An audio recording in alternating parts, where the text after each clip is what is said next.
Assalamualaikum warahmatullahi wabarakatuh. Halo Sobat Bahasa.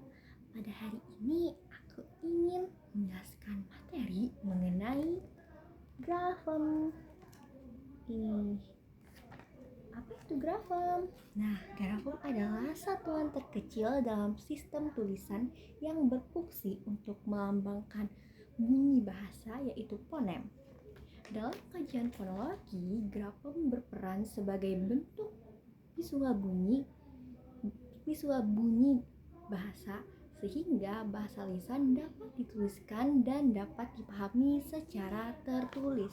Kemudian di sini bisa kita lihat apa hubungan antara grafem dan fonem. Nah, hubungan antara grafem dan fonem adalah dapat dijelaskan secara konseptual, yaitu sebagai hubungan antara satuan tertulis yaitu grafem dengan satuan bunyi bahasa yaitu fonem dalam sebuah bahasa. Contoh dari hubungan grafem dan fonem yang bersifat satu-satu. Misalnya kata lampu.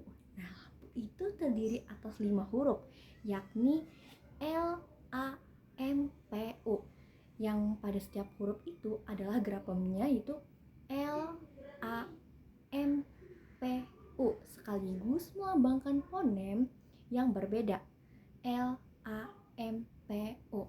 Nah, selanjutnya untuk hubungan grafem fonem yang tidak bersifat tunggal, melainkan lebih. Contohnya dapat ditemukan pada kata janggal. Nah, janggal tersebut itu terdiri dari 7 huruf, yakni J, A, N, G, G, A, L. Untuk grafem penulisannya itu seperti itu, berjumlah 7 huruf. Namun, jika pada satu bunyi yang digabung yaitu NG, tetapi grafemnya tetap ditulis satu-satu alias dipisah menjadi N dan G. Namun, jika kita lihat dari segi bunyi huruf, N dan G itu adalah satu kesatuan dan itu tidak dapat dipisahkan. Nah, jumlah bilangannya itu pada kata janggal itu hanya terdiri dari 6 fonem saja, J, A, Eng, G, A, L. Karena adanya gabungan dari N dan G maka menjadi Eng. Itu kalau kita bahasakan pada bunyi fonem ya. Fonem itu bunyi. Kemudian kita bisa lihat lagi di bawah sini ada peran grafem dalam melambangkan fonem. Yang pertama itu adalah sebagai lambang bunyi bahasa dalam bentuk visual. Nah, itu bisa berupa tulisan atau bunyi bahasa yang dapat direkam dan dikomunikasikan secara tertulis. Kemudian yang kedua adalah penghubung antara bahasa lisan dan bahasa tulis. Bahasa lisan dan bahasa tulis itu dalam kajian bahasa adalah pemahaman terhadap grafem, terutama dalam kaitannya dengan keterampilan membaca dan menulis, karena grafem itu menjadi jembatan antara sistem bunyi fonologi dan sistem tulisan ortografi. Seperti itu teman-teman. Nah, artinya apa? Apa yang diucapkan oleh fonem itu bisa diubah menjadi tulisan, yaitu grafem. Apa yang dibaca oleh grafem itu bisa diinterpretasikan sebagai bunyi, yaitu fonem. Kemudian yang ketiga itu adalah sebagai bagian dari sistem ejaan ortografi. Sistem ejaan ortografi adalah sistem ejaan yang merupakan seperangkat aturan yang mengatur bagaimana bunyi bahasa itu dilambangkan dalam bentuk tulisan. Oleh karena itu, grafem itu bersifat konvensional, yaitu ditentukan berdasarkan kesepakatan yang berlaku dalam suatu bahasa.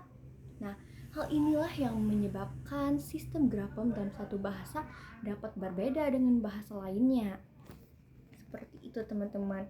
Kemudian yang keempat yaitu menyederhanakan dan menstandarkan bahasa tulis.